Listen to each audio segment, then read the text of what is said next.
Hey everyone, welcome back to the Checkered Sky channel where we dive into true crime stories. Today, we're diving into 5 real-life true crime cases, each grabbing the attention of the public and media. While investigating these 5 cases, detectives faced challenges. However, evidence, witness statements, and in some cases, surveillance footage ultimately helped uncover the truth.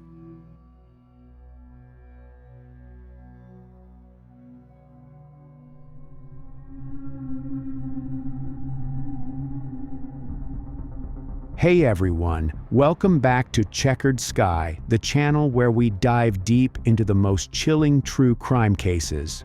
Today, we're uncovering the heartbreaking and mysterious events surrounding a young woman from Arizona. In April of last year, Mercedes Vega was last seen leaving her apartment in Tempe before she vanished.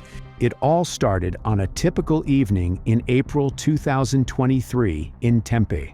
Mercedes Vega, a vibrant 22-year-old, had just wrapped up her day. Mercedes had a job as an exotic dancer at a local club, and on April 16th, she was last seen around 9:15 p.m., heading to her car in the parking garage of her apartment complex. Surveillance footage captured her walking confidently toward her vehicle like any other night. But that's where things took a dark turn. She never made it to meet her friends as planned. Instead, her car turned up abandoned not far away, near a spot called Culinary Dropout in Tempe, with signs that something had gone terribly wrong. This true crime case gripped Arizona, with tips pouring into silent witness lines and the community rallying for answers. Mercedes' story highlights how quickly safety can shatter in familiar places, turning a routine evening into a tragedy that demands justice. As we delve deeper into this true crime story, it's important to remember that behind every case like this is a real person with dreams, loved ones, and a life full of potential. Mercedes was born on March 10, 2001, in Anchorage, Alaska. From a young age, she showed a spark that drew people in. She loved horses and had a soft spot for babies, often finding joy in simple things that brought warmth to those close to her. In 2007, when Mercedes was 6 years old, her mother Erica began a relationship with Tom Pillsbury. Over time, Mercedes and Tom grew close. In 2010, just before Erica and Tom's wedding, Mercedes gave him a Father's Day card he still remembers clearly. In it, she wrote, "I love that you're marrying my mom." Moments like that said a lot about the bond they'd built. Growing up, Mercedes pursued her passions with dedication. She learned to play the violin and developed a beautiful singing voice, even performing the national anthem at sports games and special events. School came easily to her. She earned straight A's throughout her early years, proving her sharp mind and drive. Swimming was another talent. She excelled in the water and felt a deep connection to the ocean, once saying her soul belonged in Hawaii. That love for the sea reflected her free-spirited nature, always seeking places where she could feel at peace and alive. Her family played a central role in her life. Mercedes' parents, Erica and Tom Pillsbury, raised her in a home filled with support, eventually settling in Santan Valley, Arizona. Erica often described Mercedes as articulate and funny, with a prankster side that could lighten any room. Her laugh was infectious, the kind that made others join in, and she had a way of uplifting those around her without apology for being herself. By her early 20s, Mercedes had moved to Tempe, living independently in the Aubrey apartments. She worked as an exotic dancer at a club in Phoenix, taking shifts a few nights a week to support herself while chasing bigger goals. She dreamed of opening her own gym and becoming a personal trainer, channeling her energy into helping others get stronger.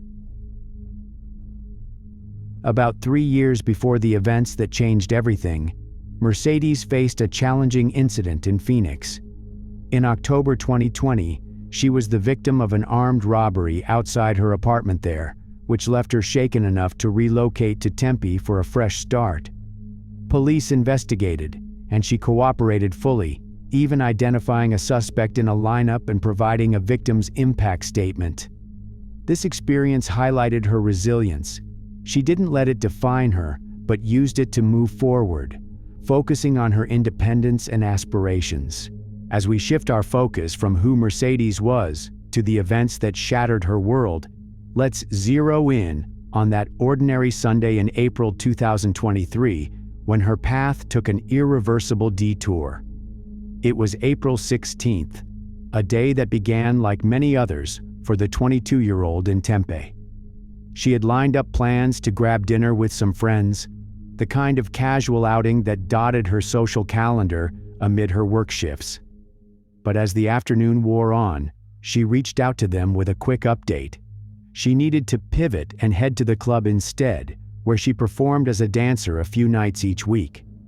That decision marked her final known communication, a simple adjustment that seemed routine at the time but would later stand out as a key timestamp in the sequence of what followed. Surveillance cameras at her apartment complex, the Aubrey, captured footage that would later help piece together those closing moments of her evening, though not all of it has been made public. According to investigative records, a white 2018 Chevrolet Malibu with a salvage title, a car that didn't belong to her, appeared in the parking garage around 8:45 p.m., lingering in the area, though police have not released this specific footage to the public. Then, at approximately 9:15 p.m., Mercedes herself entered the frame on surveillance video that authorities did release, striding purposefully toward her own vehicle in her assigned spot. She moved with the confidence of someone wrapping up a typical day, unaware that this would be the last recorded image of her in that familiar setting. Evidence collected later from the scene indicated signs of a struggle right there. Traces of her blood turned up in the parking spot and smeared in the front passenger area of her car, pointing to a sudden and forceful interruption. Minutes ticked by, and around 9:25 p.m., more cameras in the vicinity picked up her car, pulling into a nearby lot close to a restaurant called Culinary Dropout, just a short drive from her building. It parked awkwardly, in a spot that violated local rules, with the keys still left inside, an odd detail that suggested haste or abandonment under duress. The Malibu, meanwhile, was spotted leaving the same area shortly after, heading off into the night without drawing immediate attention. As the clock pushed past midnight into the early hours of April 17th, the situation escalated far from Tempe, out in a remote stretch of desert along Interstate 10 near Tonopah, a quiet, isolated spot roughly 60 miles west, where traffic thins out and the landscape turns vast. Around that time, a passing driver noticed something unusual off the side of the freeway. A vehicle had veered into a ditch, and flames were visible flickering inside it. Concerned, the man pulled over and dialed 911 to report what he saw, providing a first-hand account that would become central to documenting the discovery. In the phone call, he told the dispatcher, CBS 911, where's your emergency? I just want to report a car. It's on fire. It's off the side it's on the north side of the westbound lanes on I-10, about the 85.5 mile marker. It was like down in the bushes, but I saw a flame inside the vehicle. He added another observation that lingered in investigators' notes. You said there's people outside the vehicle? I believe I saw at least one person outside, yes. This detail hinted at possible activity around the car just before or during the blaze, though it remained one piece in a larger puzzle. Dispatchers logged the report and scrambled emergency crews to the location, where firefighters arrived to battle the fire engulfing the Chevy Malibu, the same one that had been in Mercedes' garage hours earlier. Once the flames were under control, responders peered inside the charred interior and made a grim find. A body lay in the back seat, severely impacted by the heat and smoke. The The car itself yielded more clues upon closer inspection. 2 bottles of bleach sat in the front, lighter fluid was present, and latex gloves were among the items noted, all suggesting intentional setup rather than a random mishap. The vehicle bore no signs of being reported stolen, and its salvaged status added layers to trace its origins. Authorities secured the area, cordoning off the ditch and roadside to preserve what evidence the fire hadn't destroyed. The victim's identity was confirmed through fingerprints, linking the case back to Tempe later that same day. It was Mercedes Vega, far from home and in circumstances that defied easy explanation.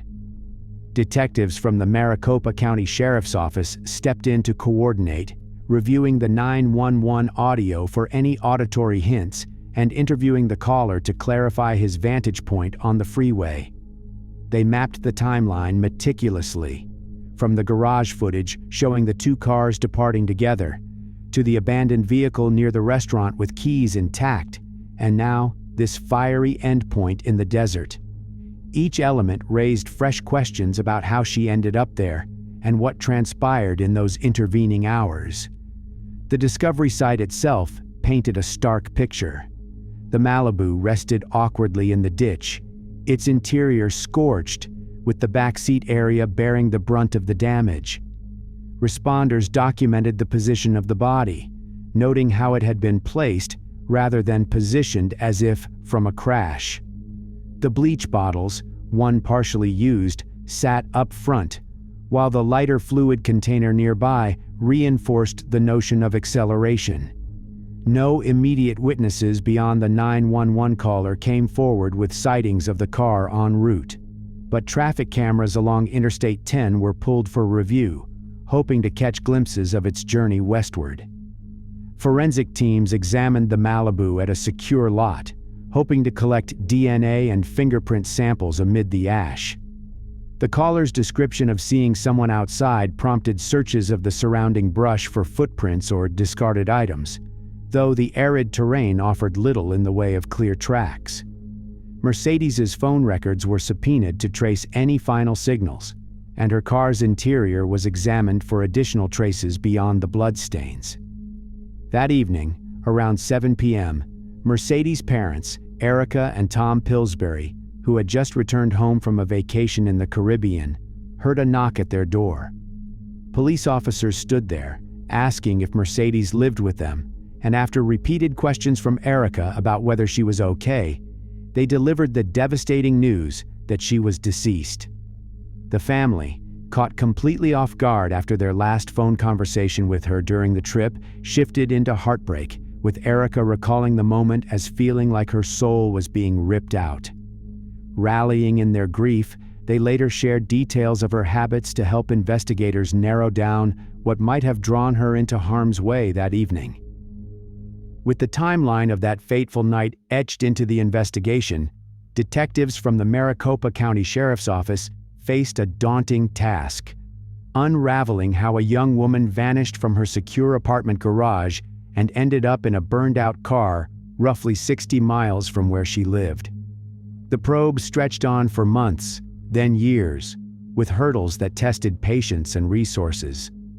Forensic teams worked on the charred Malibu, sifting through ash for DNA, fingerprints, and overlooked items, but progress felt slow.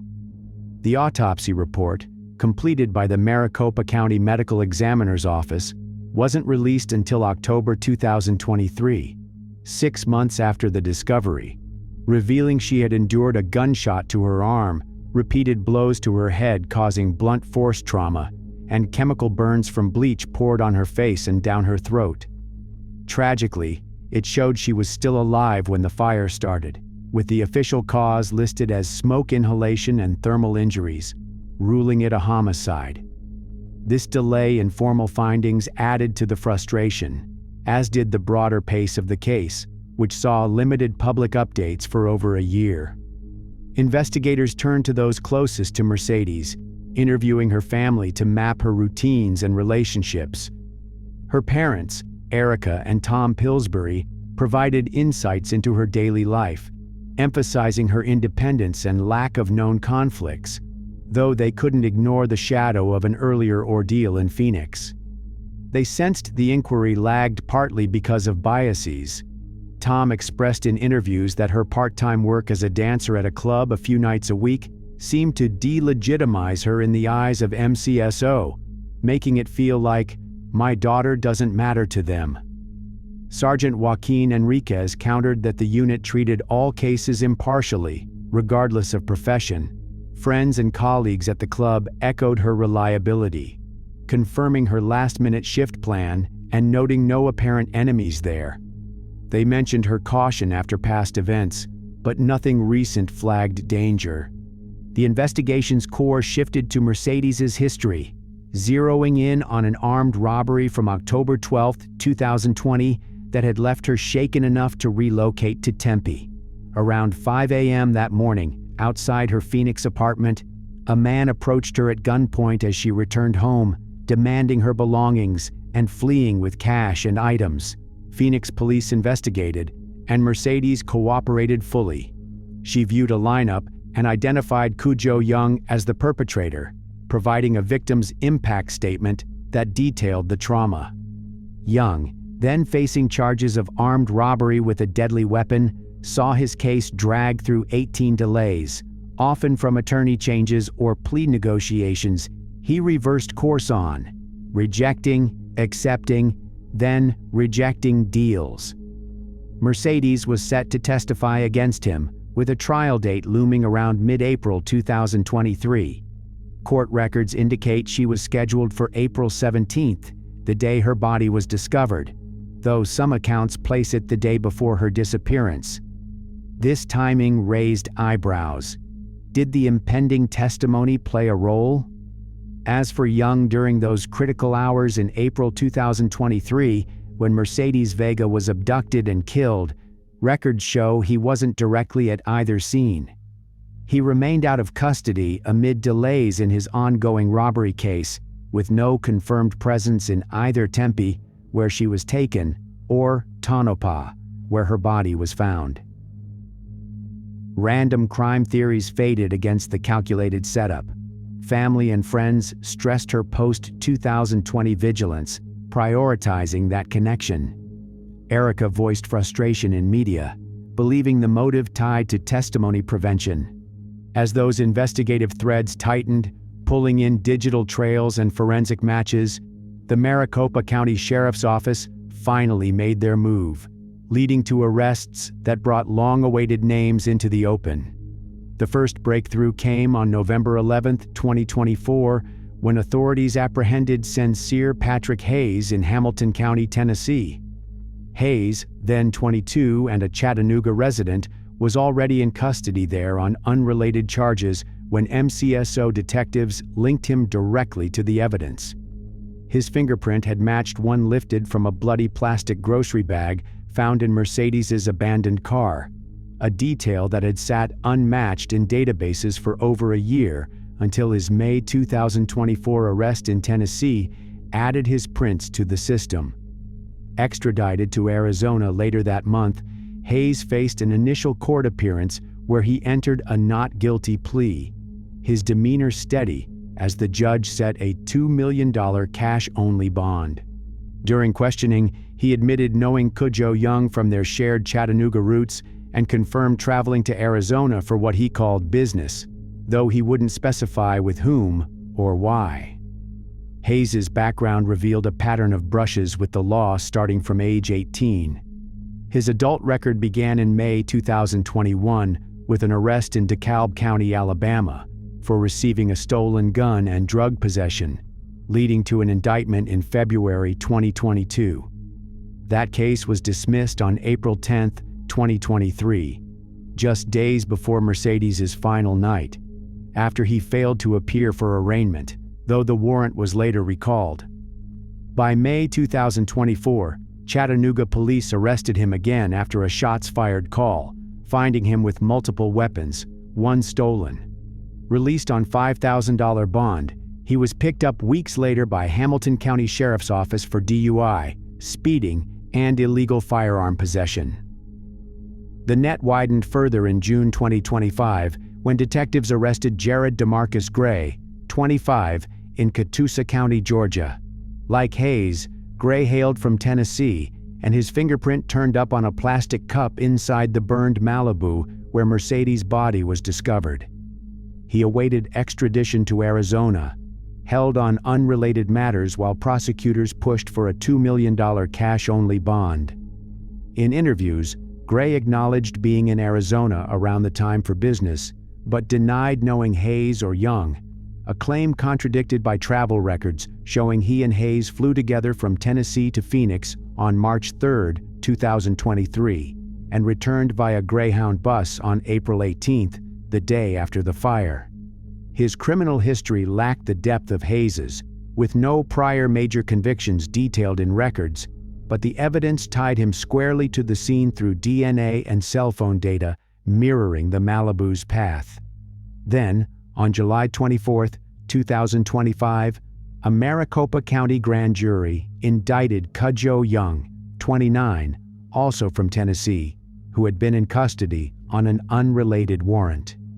Young appeared in court days later, declaring he would represent himself, responding, "Yes, sir," when the judge warned him he'd be held to the same standards as an attorney. He pleaded not guilty, and his bond was set at $2 million cash only. Young's past loomed large. He was the suspect Mercedes had identified in a 2020 armed robbery, where she picked him out of a lineup after being held at gunpoint outside her Phoenix apartment. That case saw repeated delays, 18 in total, often due to Young switching attorneys, as I mentioned earlier, frustrating her family as trial dates slipped. Beyond that, Young faced 10 counts in a separate drug trafficking probe, accused of running an operation shipping illegal drugs nationwide, including money laundering and conspiracy. Each faced serious accusations. Hayes was charged with first-degree murder, kidnapping, armed robbery, theft of means of transportation, arson of an occupied structure, conspiracy to commit first-degree murder, conspiracy to commit kidnapping, and hindering prosecution. Prosecutors sought the death penalty against him, citing the cruelty involved and a depraved motive.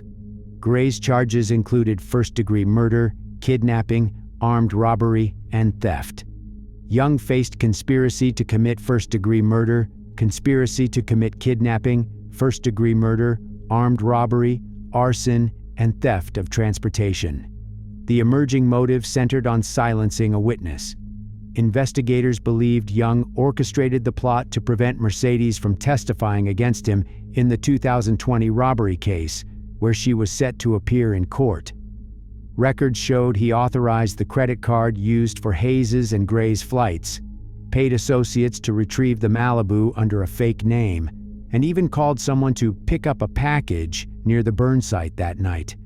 This calculated effort to eliminate her as a threat tied the trio together, transforming a past crime into a deadly conspiracy. Hayes, the first arrested, had his case advance steadily but slowly. After his extradition and initial not guilty plea in late 2024, prosecutors filed a notice in May 2025 to seek the death penalty if convicted, citing aggravating factors like the crime's cruelty and its aim to obstruct justice by silencing a witness. Hayes's attorneys pushed back during status conferences, arguing against the capital pursuit and questioning the strength of forensic ties, such as the fingerprint on the grocery bag. They emphasized his youth and lack of prior violent convictions, framing any involvement as peripheral rather than central. A tentative trial date for Hayes had been set for July 31, 2025, but court records showed it was postponed amid ongoing discovery and motions, with the next status hearing slated for later in the year. Gray's path lagged behind as he awaited extradition from Georgia following his June 2025 arrest. Held on a $2 million bond there, his case centered on the fingerprint from the plastic cup in the Malibu and matching DNA evidence.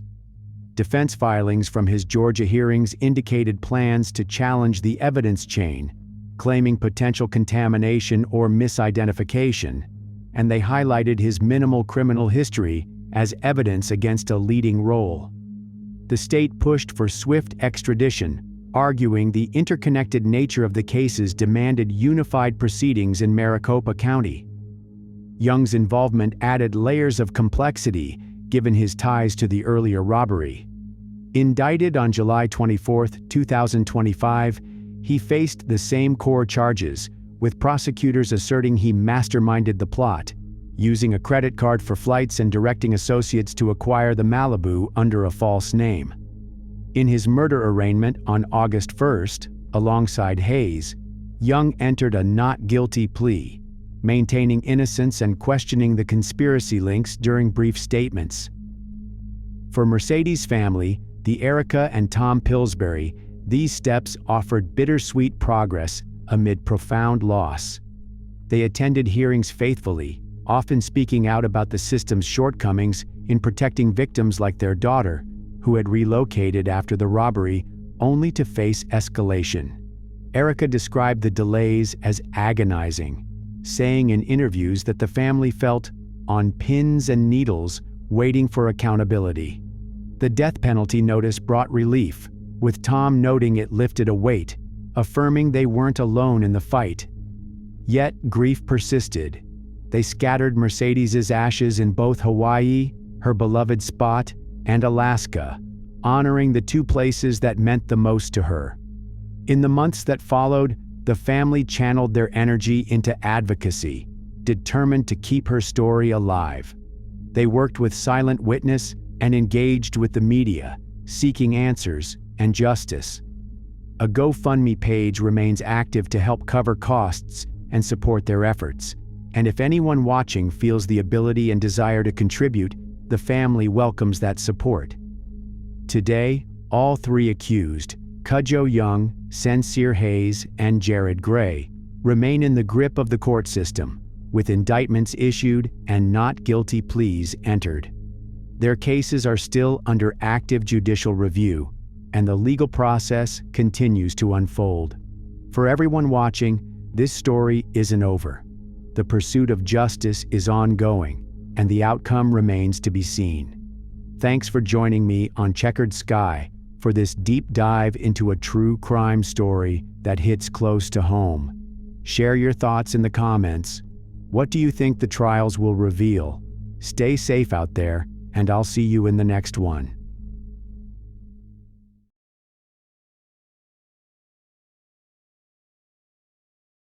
Today, we're unraveling a chilling true crime story from the heart of the West Midlands, UK.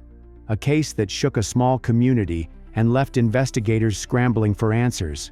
This is the story of 17-year-old Megan Bills.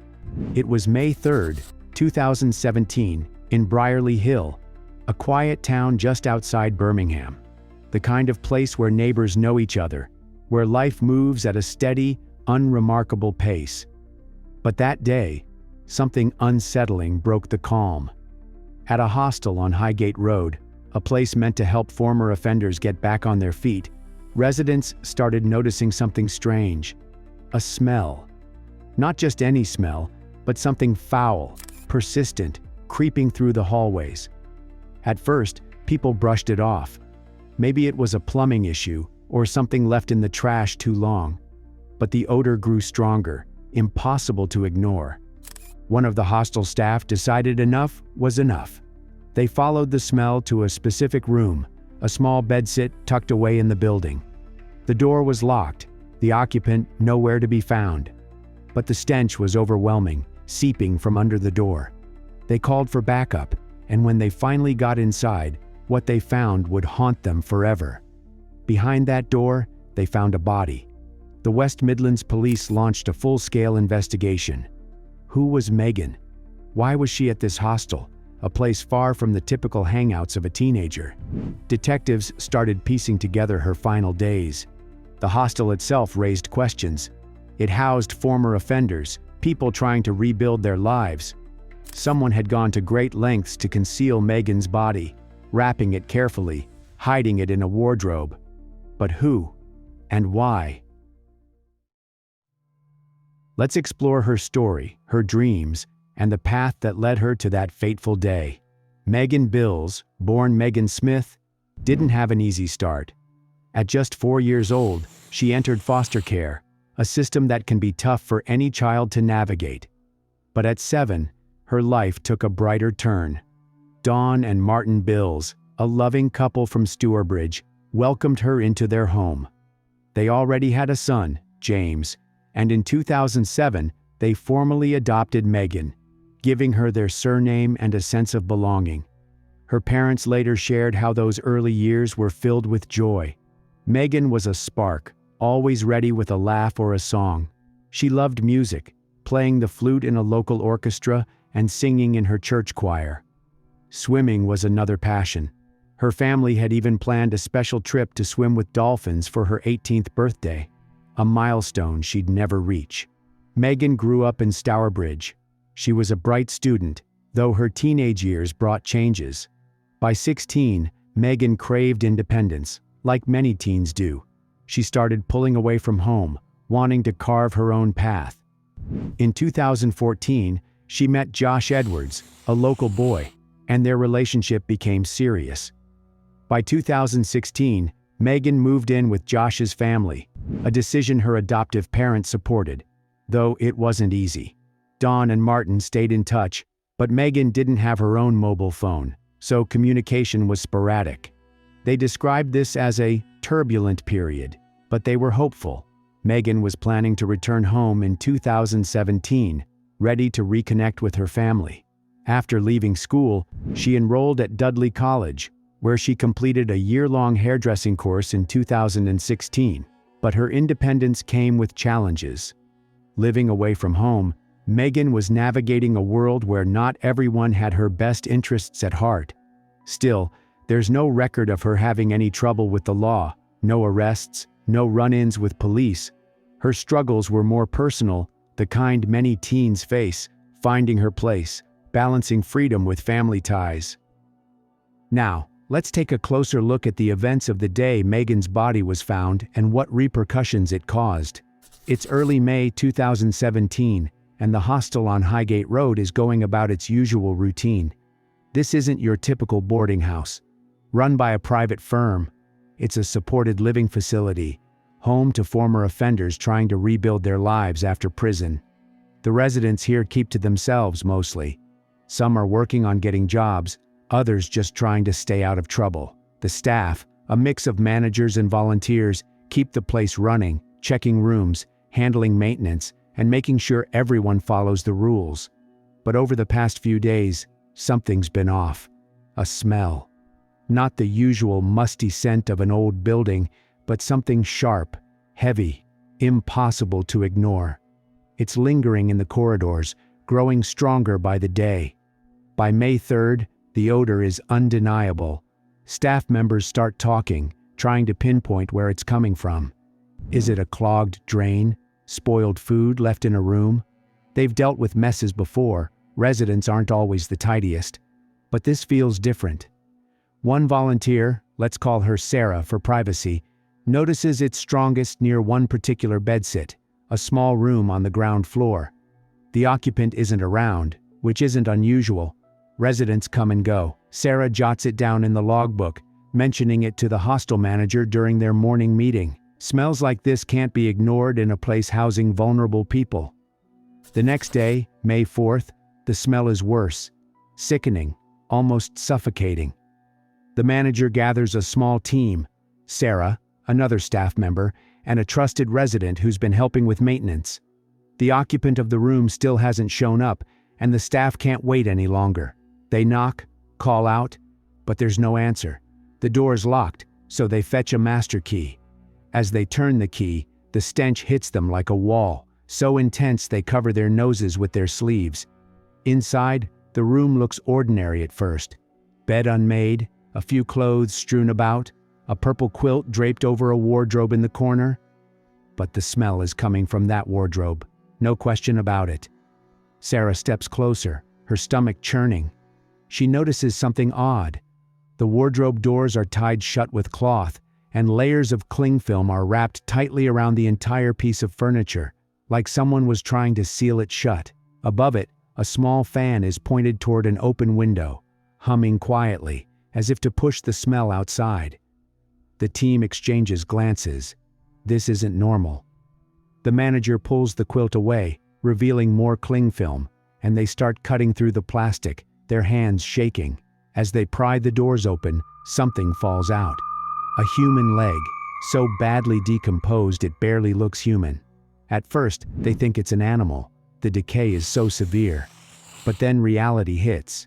This is a body. Panic sets in. The manager tells everyone to step outside and calls the police immediately. West Midlands police officers arrive at the hostel at 11:30 a.m. The police start asking questions. Who lives in this room? When was the occupant last seen? Has anyone else been in here? The staff provide what they know, pointing out the logbook entries about the smell and the occupant's absence. The body is so decomposed that identifying it on the spot is impossible. It's wrapped in a curtain inside the wardrobe, adding another layer of concealment.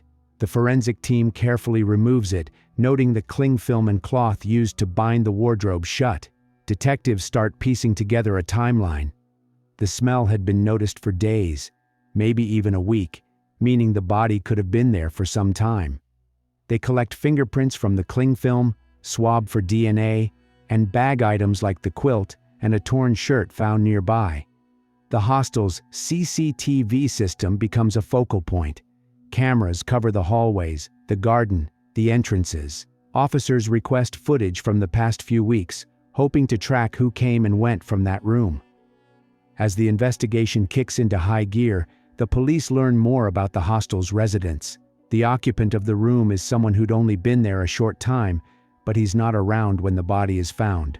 Detectives start tracking him down, checking his last known movements. They also interview other residents, asking if they noticed anything unusual, a fight, a visitor, anything that might explain this. Days later, forensic experts confirm the victim's identity through dental records. It's Megan Bills. The news hits the hostel staff hard. They'd had no idea a young girl was connected to their facility. Her family was devastated, left grappling with a loss they couldn't comprehend. In a statement they said, "We are heartbroken by the loss of our daughter, whose life has been so unnecessarily cut short." Let's follow the trail to see how the West Midlands police got closer to the truth. The hostel, home to former offenders, is a complex environment, and every resident is a potential lead. The police start with the obvious, the occupant of the bedsit. His name is Ashley Foster. He's a 24-year-old man who'd only been at the hostel a few days, recently released from prison. His absence when the body was found raises red flags, but the police aren't ready to name him publicly. They need evidence, not assumptions. They track him down within hours, bringing him in for questioning. His story is vague, claiming he hasn't been in the room much, but detectives notice inconsistencies.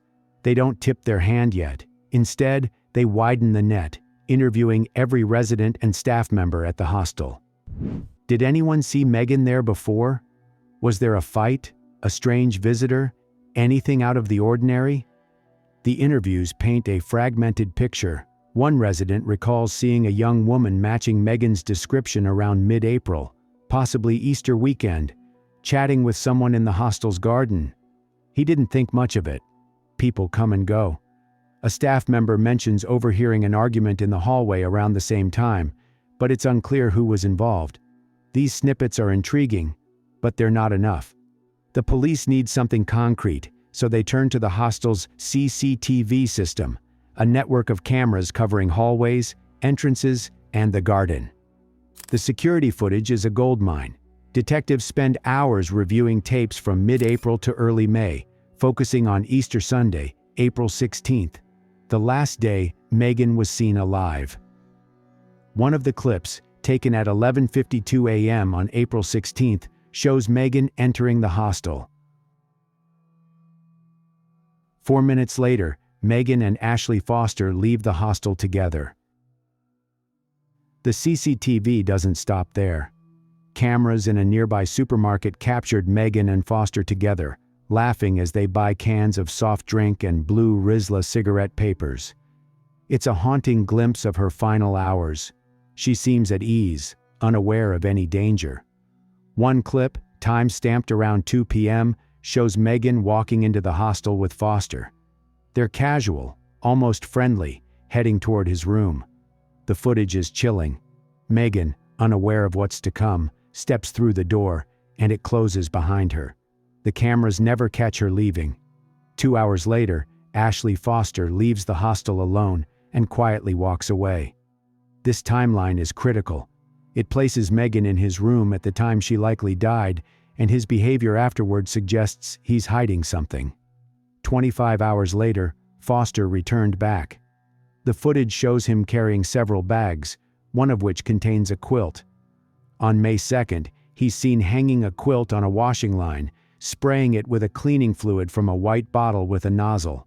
These actions scream cover-up, cleaning, airing out, trying to erase traces of something sinister. To understand why Megan was at the hostel, the police reach out to her adoptive parents, Dawn and Martin Bills. They're devastated, still processing their loss, but eager to help. They confirm Megan had been living with her ex-boyfriend's family in 2016, but was planning to move back home. They hadn't seen her since early April, as she didn't have a phone, making contact tricky. When asked about her connections to the hostel, they're at a loss. Megan had no reason to be in that world. They mention her ex-boyfriend Josh Edwards, prompting the police to interview him next. Josh said she had started hanging about with the wrong people. He said they had rode, he had moved out of a bedsit, and they had split up. Asked about their sexual relationship, he described it as normal. A breakthrough comes from an unexpected source. Ashley Foster's half-sister, Carly. She tells police about a strange conversation on April 26th. Ashley asked me if I would pick up cling film and gave me £2, she later testifies. I asked what he wanted it for, and he smirked, saying, "Never you mind."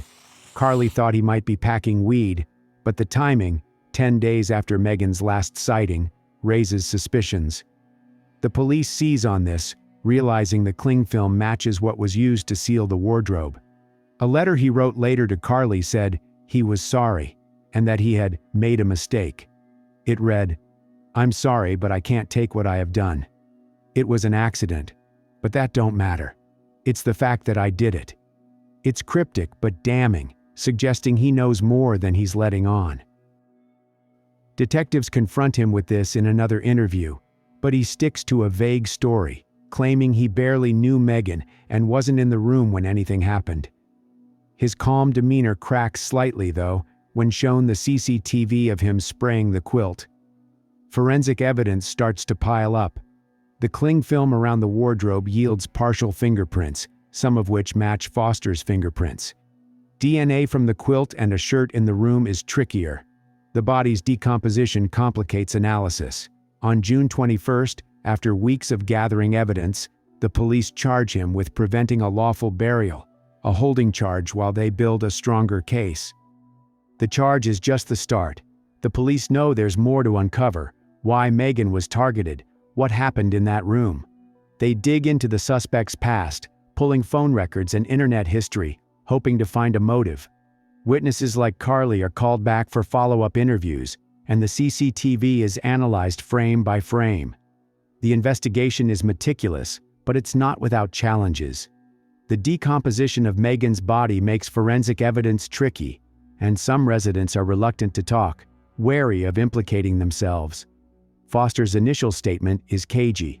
He admits knowing Megan but claims their encounter was brief and consensual, insisting she left his room alive.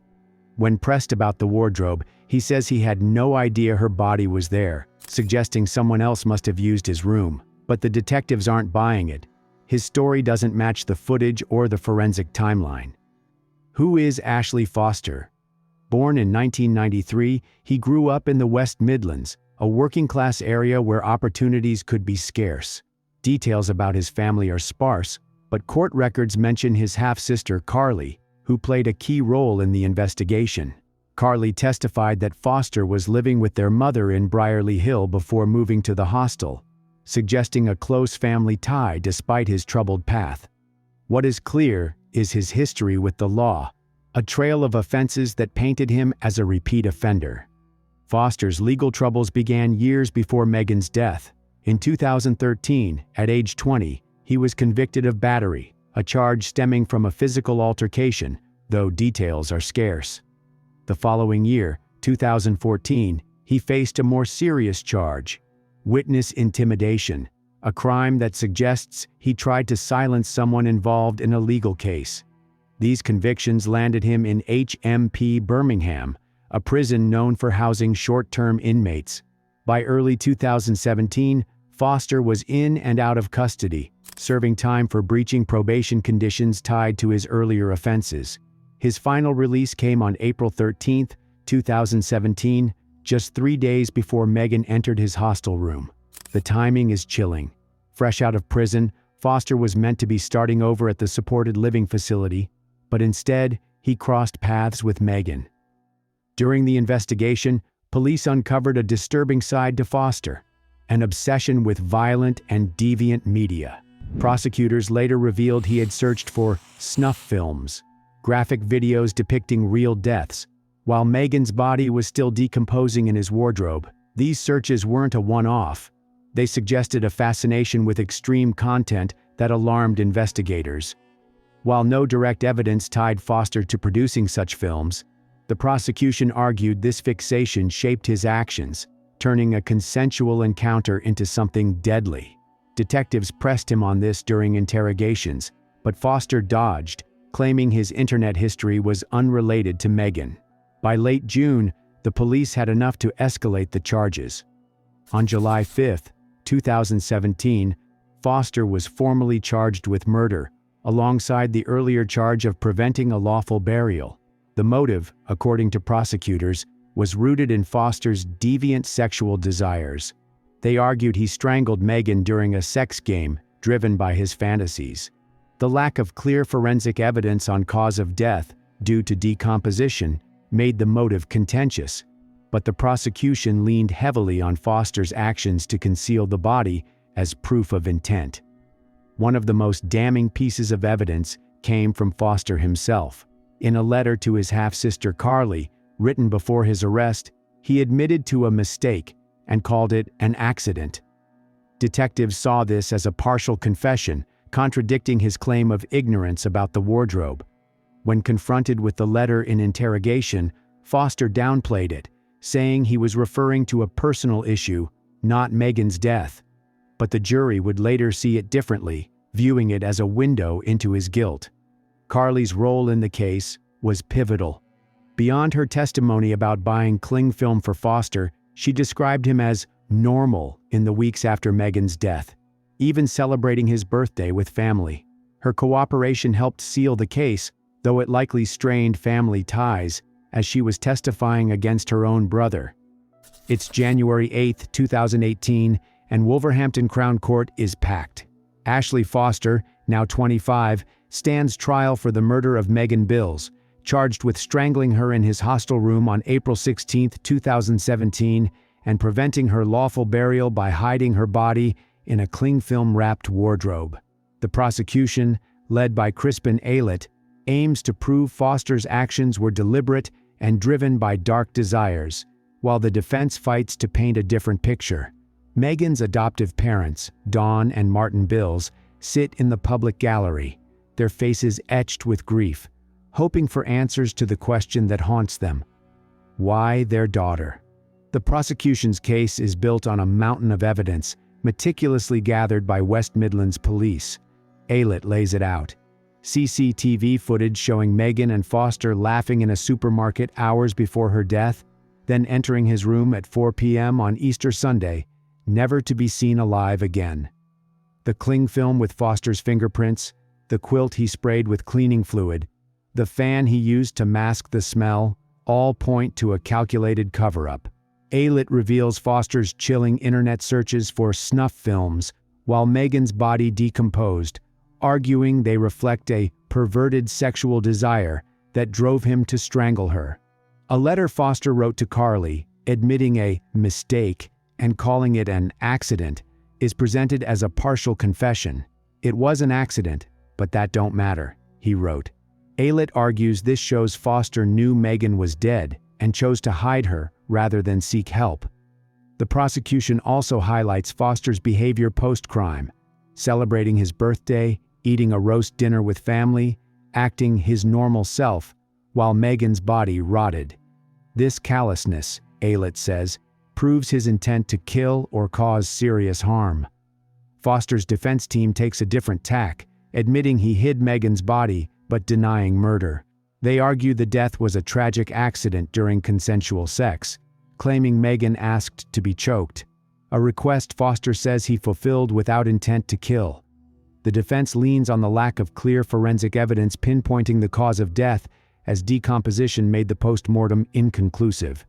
They present Foster's letter to Carly as proof he was remorseful, not calculating, and suggest his snuff film searches were unrelated, a private habit blown out of proportion. Foster, who admitted preventing lawful burial early on, sticks to his story. He panicked after Megan's accidental death, wrapping her body out of fear, not malice. The defense paints him as a troubled young man, recently released from prison, overwhelmed by the situation. The court also heard how Foster wrote a letter to his mom in which he claimed Megan's death was an accident. He wrote, "She tells me she likes to be strangled, so I obliged. She loved it.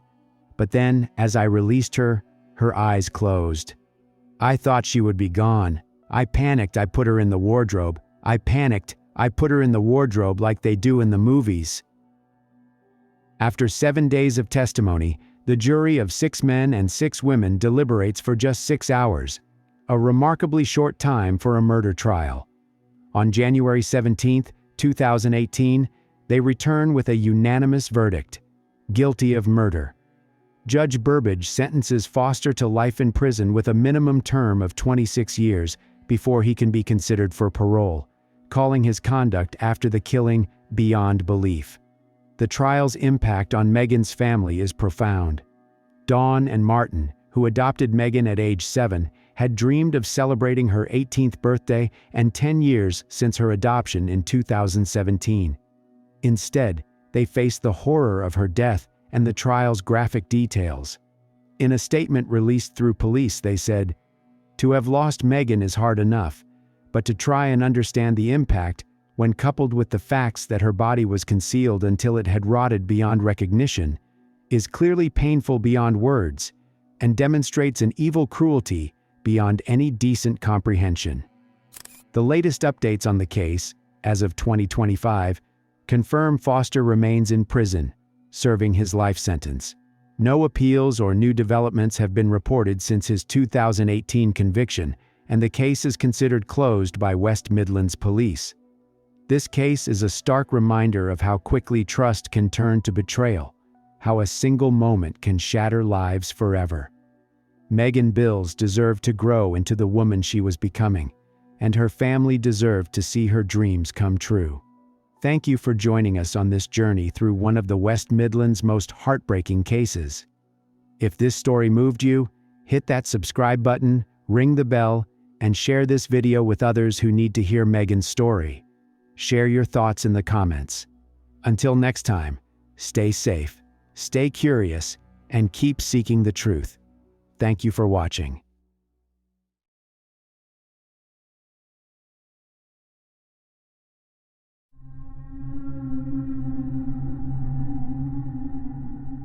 Hello everyone. This is the story of Kay Parsons, a 41-year-old woman from Grovetown, Georgia, whose life came to an abrupt and brutal end on a day that started like any other. Welcome back to Checkered Sky, the channel where we unravel the shadows of true crime. If you're new here, hit that subscribe button and ring the bell, because today, we're stepping into a case that's as twisted as it is heartbreaking. Picture this: March 25, 2009. It's a warm spring morning in Grovetown, a sleepy little city just outside Augusta. The kind of place where folks wave from their porches, kids play ball in the streets, and everyone knows their neighbors. Kay Parsons lived on Hot Springs Drive, a quiet stretch of houses that seemed to promise nothing but calm. She'd just dropped her 12-year-old son Derek off at school, like she did every day, before heading back home. Kay was the kind of person everyone liked, a devoted mom, a friendly face at the local physical therapy clinic where she worked, and a regular at her son's Little League games. But that morning, something shifted.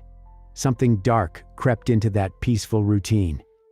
Around 8:45 a.m., a handyman named Mitchell Cozart pulled up to Kay's house.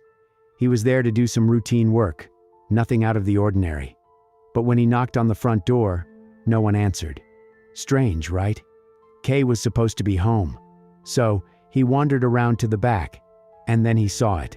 A back door with broken glass. His gut told him something was wrong, really wrong. What he didn't know yet was that he'd just stumbled into the opening scene of a true crime puzzle that would rattle this tight-knit community to its core.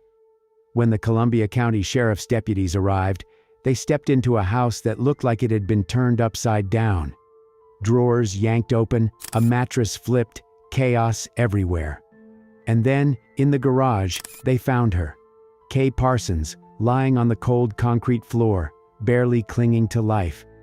Blood stained the scene, a silent testament to whatever nightmare had unfolded. She'd been attacked, viciously so, with injuries so severe that first responders couldn't believe she was still breathing. They rushed her to the hospital, but the clock was ticking. And here's where the intrigue kicks in. This wasn't just a random act. Someone had been waiting for her. Someone who knew her routine. But who? And why? Now, I'm not going to spoil it for you just yet. This isn't one of those open and shut cases where the answers come easy. No, this is a true crime story that twists and turns, pulling you deeper into a web of secrets, lies, and betrayal. By the end, you'll see how a quiet street like Hot Springs Drive can hide the darkest of truths. But before we dig deeper into the shadows of this case, let's step back and talk about who Kay was. Because behind every mystery like this, there's a person, a life worth knowing.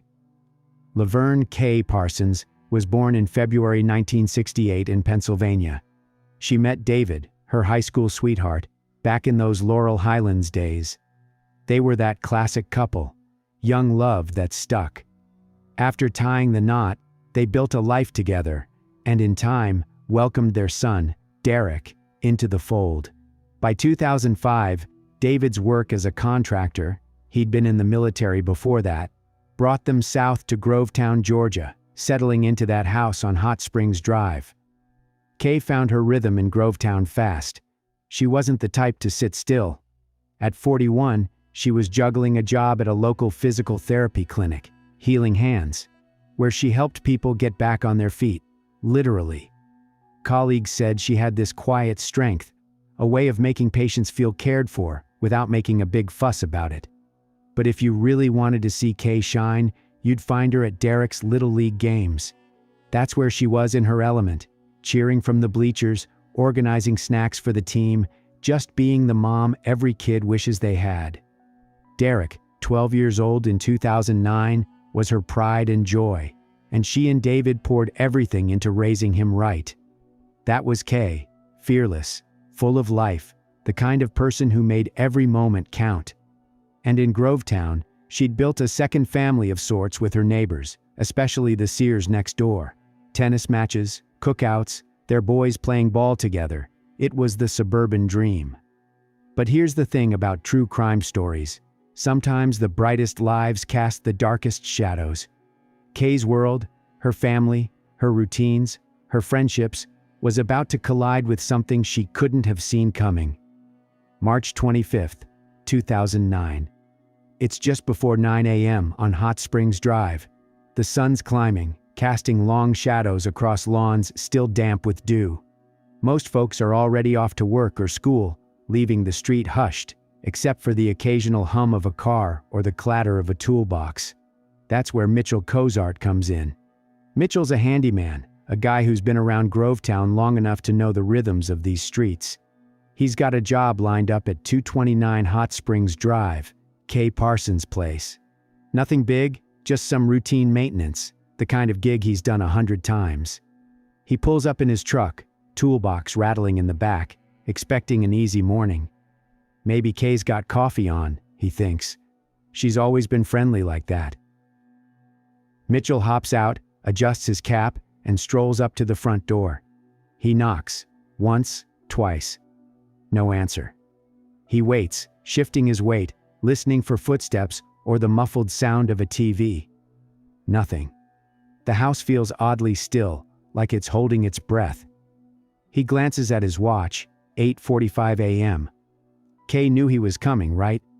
She'd dropped her son off at school not long ago, so she should be here. Mitchell shrugs it off. Maybe she's in the shower or out back. He decides to go around the house and check out the backyard. At the back, Mitchell finds the sliding glass door shattered. Glass is spread across the patio and into the kitchen. He looks inside and sees a chair overturned and a drawer open in the kitchen. He calls out, "Hey, is anybody in there?" But hears nothing. He enters through the broken door, moves past the kitchen and living room, where furniture is out of place, and reaches the garage door. Why the garage? Maybe it's instinct. Maybe it's the faint smear of something dark on the handle. He opens it and finds Kay Parsons on the concrete floor in a pool of blood. She's barely breathing. A baseball bat is next to her, and a claw hammer is under her car nearby. Both have blood on them. Mitchell sees Kay's condition, severe injuries, faint breaths, and calls 911 at 8:47 a.m. Columbia County Sheriff's deputies arrive shortly after, followed by an ambulance. They find blood inside the back door, signs of a struggle in the foyer and living room, and Kay in the garage. She's already critical, beaten severely with the bat and hammer. Medics rush her to the hospital, but her chances look slim. Deputies secure the scene, taping it off with crime scene tape. The scene's a mess. Broken glass at the back door, furniture tossed, blood streaking from the living room to the garage. Sheriff Staff Sergeant Jimmy Edmonds is on site, and he's seen a lot in his years, but he later says this one stood out. The chaos wasn't random. It felt personal, like someone had a score to settle. But who? The first theory's straightforward. The husband, David Parsons. David says he last spoke to Kay at 6:45 p.m., the night before she was attacked, and had been unable to reach his wife by phone all morning. He was in Los Angeles, California on business. It became obvious that David could not have committed this crime. The second theory police considered at the beginning of the investigation was a botched burglary. Kay walks in, catches the intruder off guard, and it spirals from there. Of course, investigators interviewed Mitchell Cozart, the man who discovered the body. He told police he had started repairs the previous afternoon and returned at 8:45 a.m. to finish the job. When he arrived, he knocked on the door, but no one answered. So he went to the backyard, then entered the house, and found Kay lying on the floor in the garage. In other words, he told the same story at the interview that he told the operator during the 911 call. His story hasn't changed. He also claimed that he worked elsewhere before coming to Kay's house. Investigators began to determine if he was telling the truth and if he had time to commit the crime, change clothes, and then call 911. If he had committed the crime, he would have needed to change clothes because the perpetrator's clothes were guaranteed to have blood spatter on them since the crime weapon used was a baseball bat and a hammer.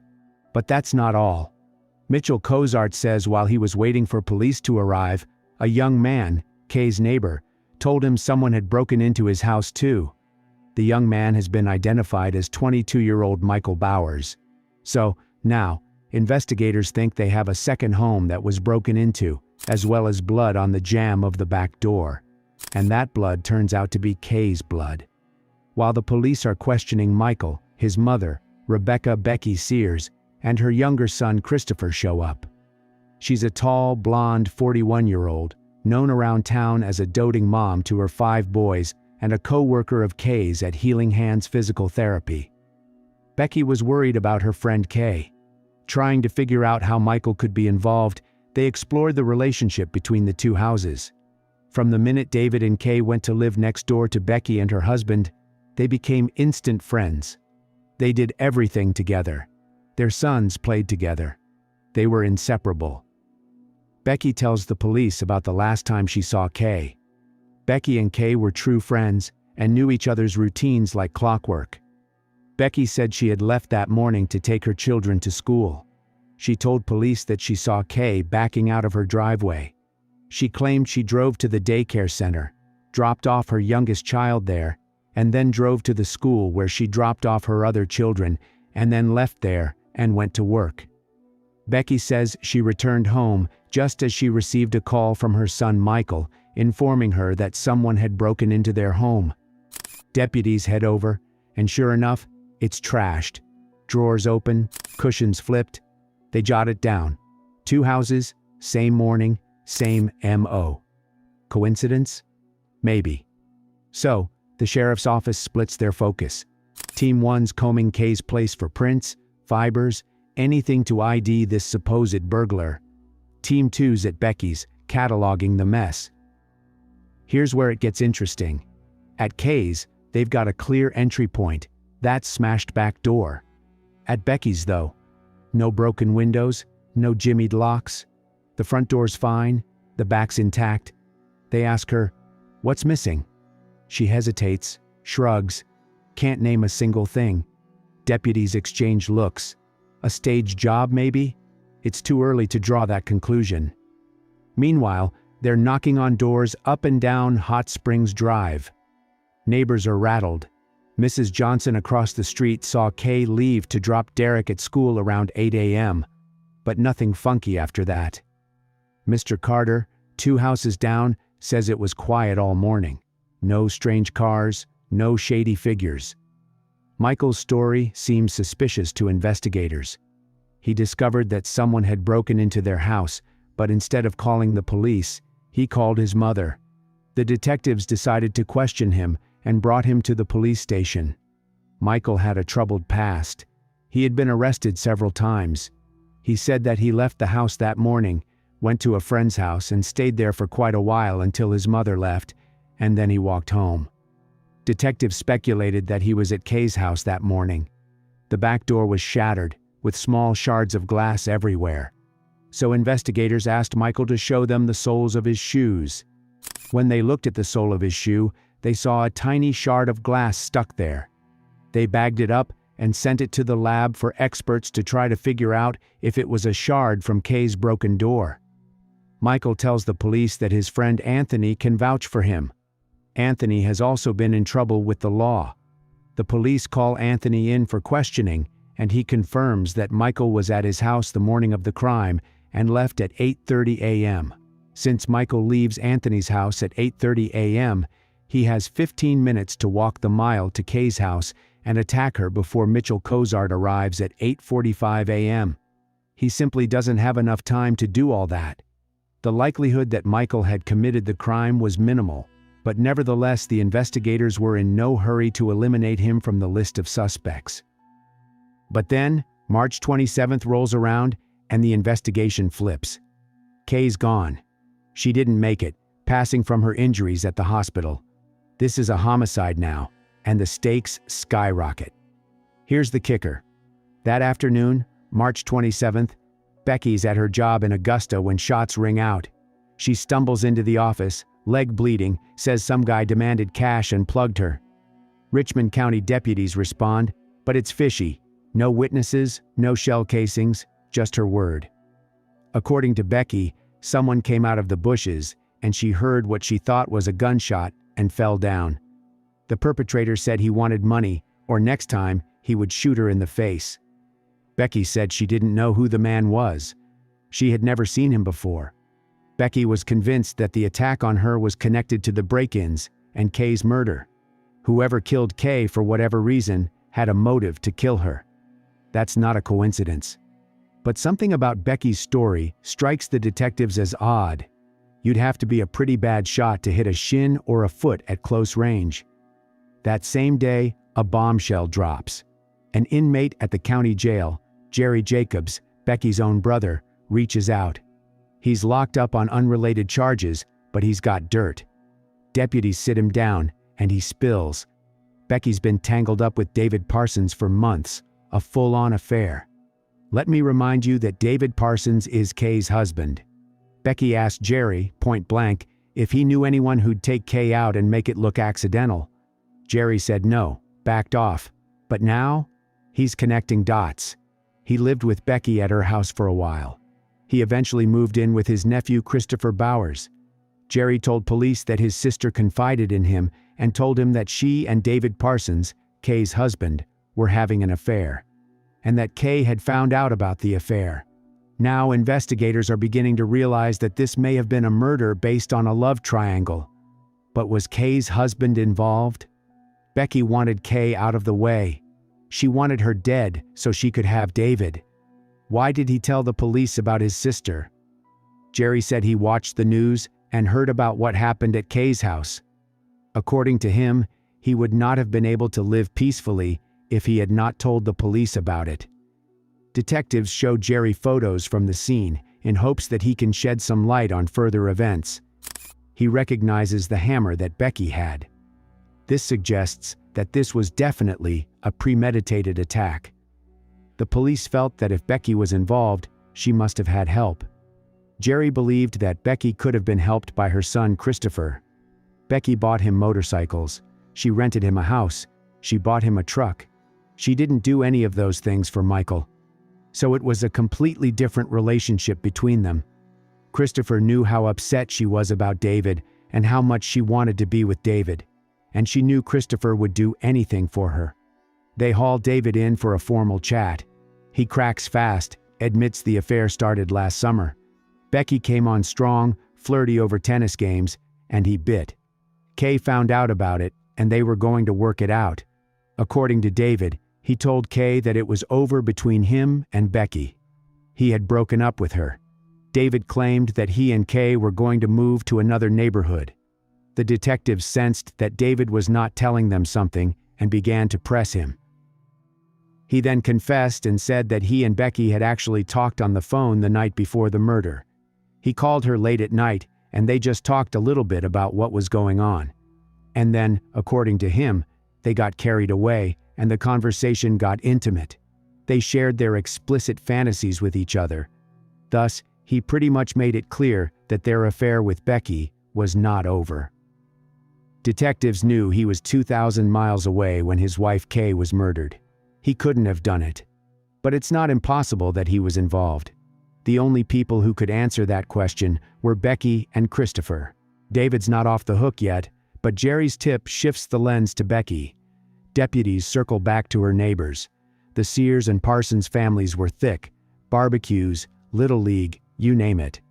But lately, tension. Mrs. Sears, Becky's mother-in-law, mentions Becky's been off, snappy, obsessed with David. A co-worker from Healing Hands, Lisa, tells deputies Becky and Kay were tight until a few months back. They'd joined Weight Watchers together, but Kay pulled away. Lisa figured it was work stress. Now, she's not so sure. Then there's Tony Sears, Becky's husband, deployed in Afghanistan with the military. He's out of the picture, but deputies wonder, did he know something? They can't reach him yet, but his absence leaves Becky running the show at home. Christopher Bowers, her 19-year-old, lives nearby. Christopher's got no alibi either. He clams up when they knock on his door. Michael's glass in the shoe thing? Lab says it's not a match. Focus shifts hard to Christopher and Becky. By now, the trail's heating up. Becky agreed to talk to the detectives. When they started asking her about her affair with David, she began to open up. She went into detail about the affair with David and how her husband found out about it. She started crying. That's when she confessed to the detectives that it was Christopher.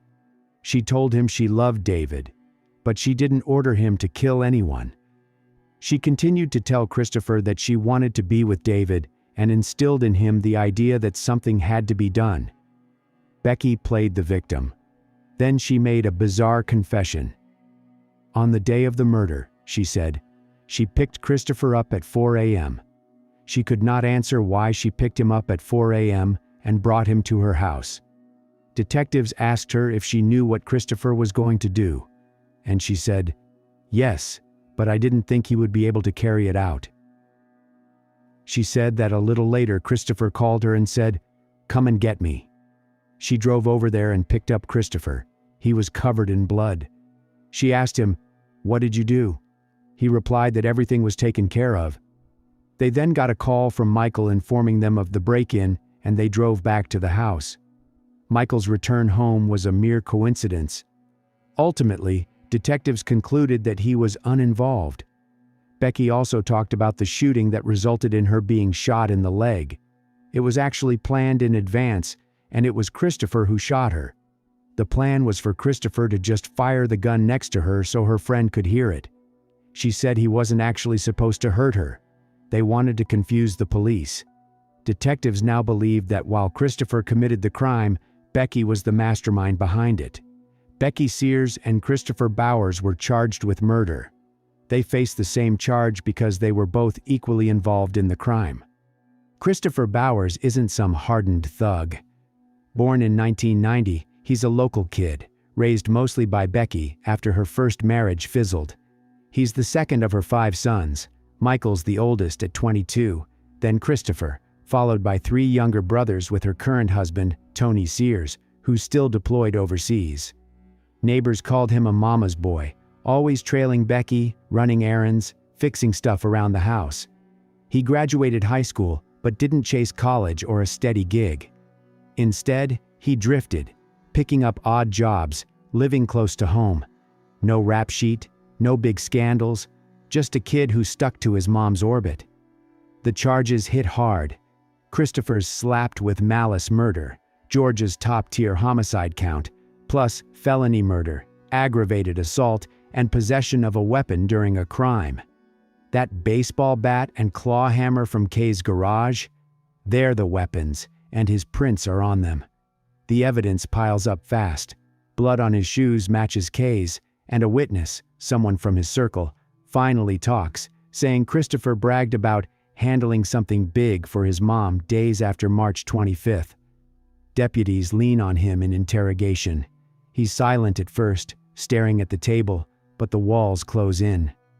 By April 3rd, he cracks. Not a full confession, but enough. He admits he was at Kay's that morning. Says it wasn't supposed to go that far.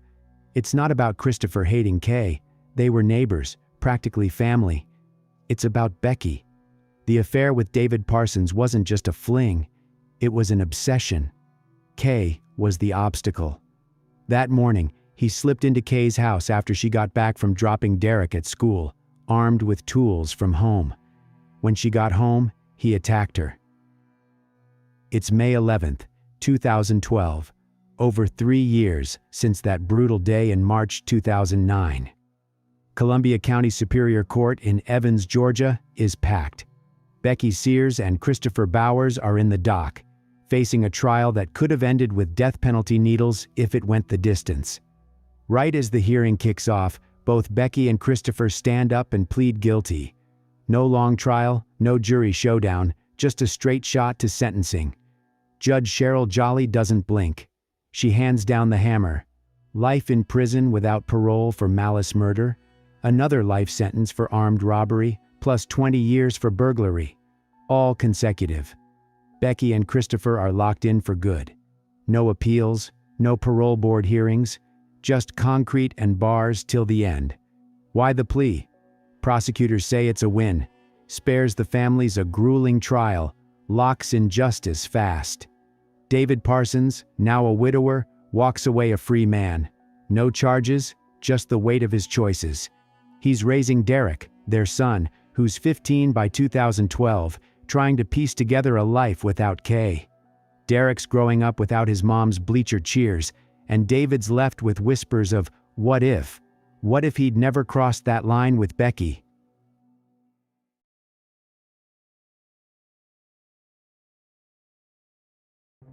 It was August 21st, 2017. A normal morning in a suburb of Detroit, Michigan. 2 teenagers discover their mother, Nada Haranya, in the backyard lying face up on the ground. She lies motionless. At first, everything seems like an accident, as if she simply fell out the window. But very quickly it becomes clear. Something doesn't add up. Investigators find details that hint this is not what it appears to be. Phone calls, cameras, timing, traces. Everything points to the fact that this was not just a fall. Who would want to harm a mother of 3? Why did this seemingly well-off family suddenly become the center of a criminal case? Today, I will tell you the story behind what appeared ordinary but hid something sinister. As you listen, it will become harder and harder to believe this really happened. In August 2017, the Farmington Hills Police Department received an emergency call. An officer was immediately dispatched to the scene. The address was in a quiet and affluent suburb of Detroit. The call came from 14-year-old Aya Altantawi. That morning, she couldn't find her mother, Nada Huranya. Aya searched the entire house, but her mother was nowhere to be found. When Aya finally saw her, Nada was lying unconscious on the stone patio, right below the second-floor window. While speaking with the dispatcher, Aya handed the phone to her older brother, 16-year-old Muhammad. He began performing CPR, giving mouth-to-mouth and counting out loud.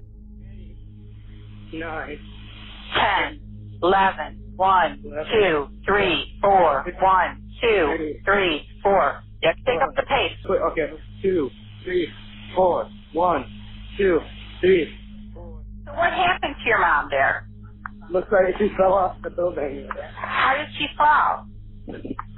I didn't go into the room. I just screamed. I couldn't look. Okay, do you know how she fell or what she was doing? Yeah, she was on the top floor. She was washing or cleaning the windows. She was cleaning the windows? Yeah. When the police officer arrived, Aya met him outside and led him to the spot where their mother lay. Muhammad was still trying to revive her. The officer took over and continued resuscitation efforts until paramedics arrived.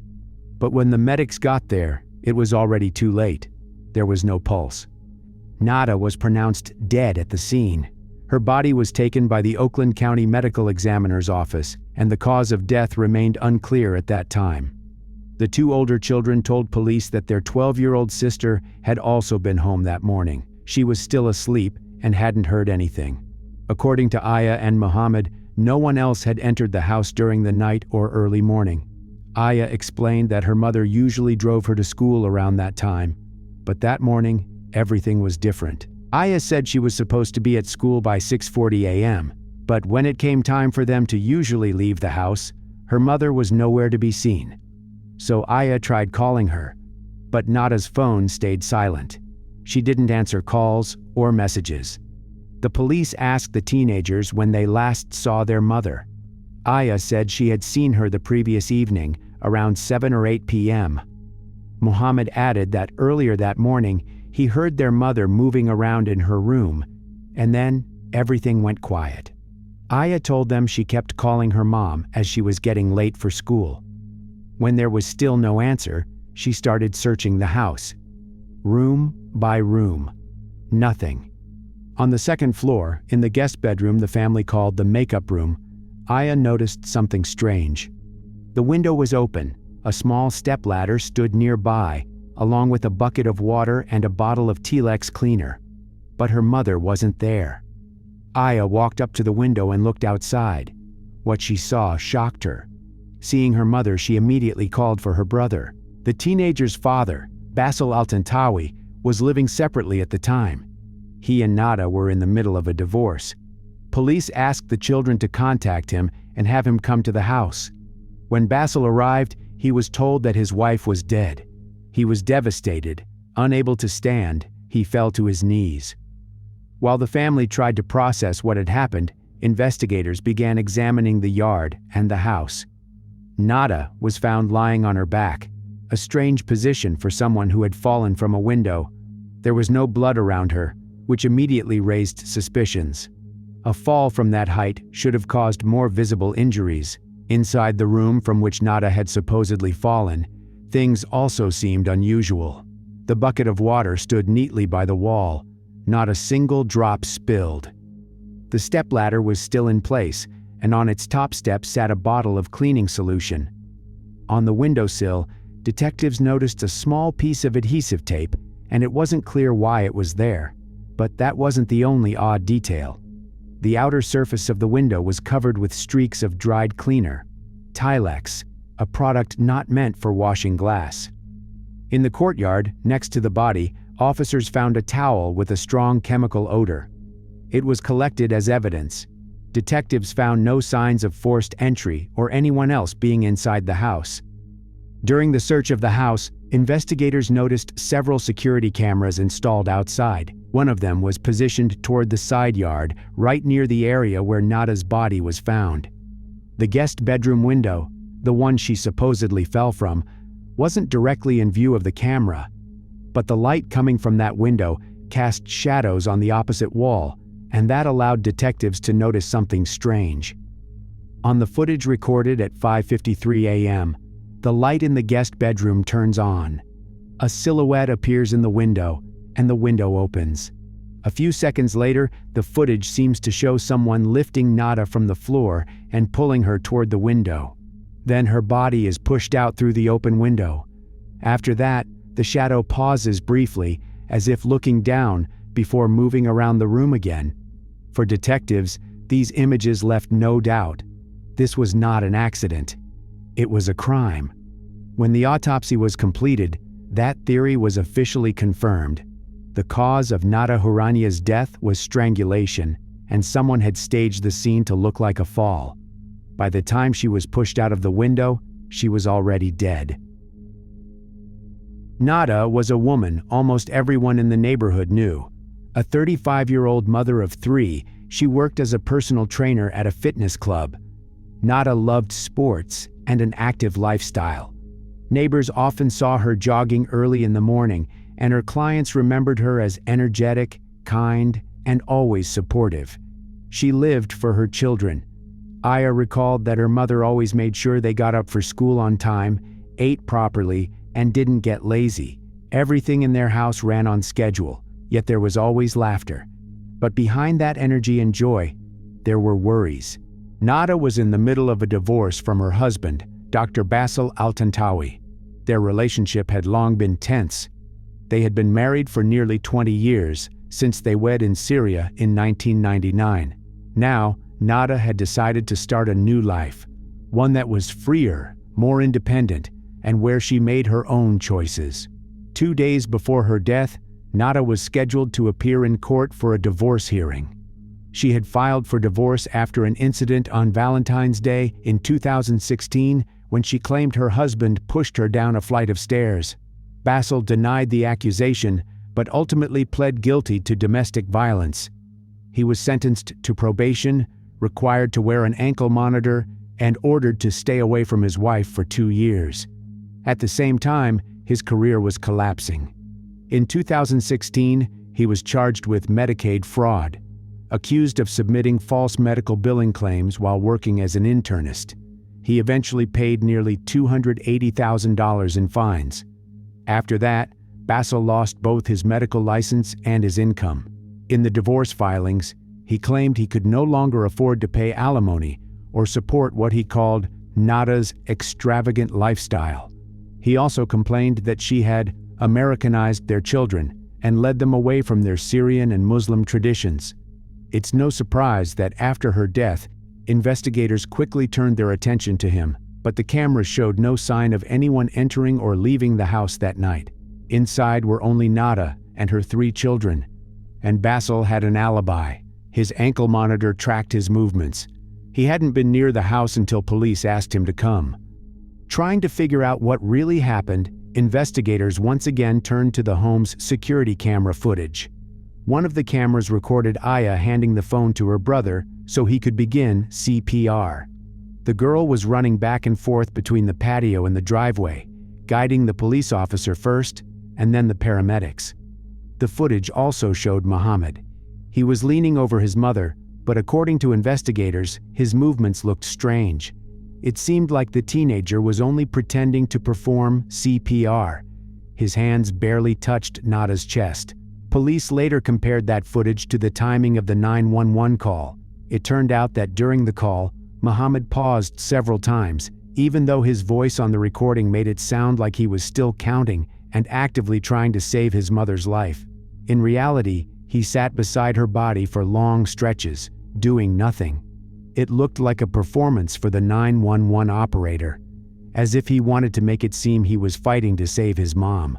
When Aya arrived with the police officer, Muhammad began pressing on his mother's chest again, this time more firmly.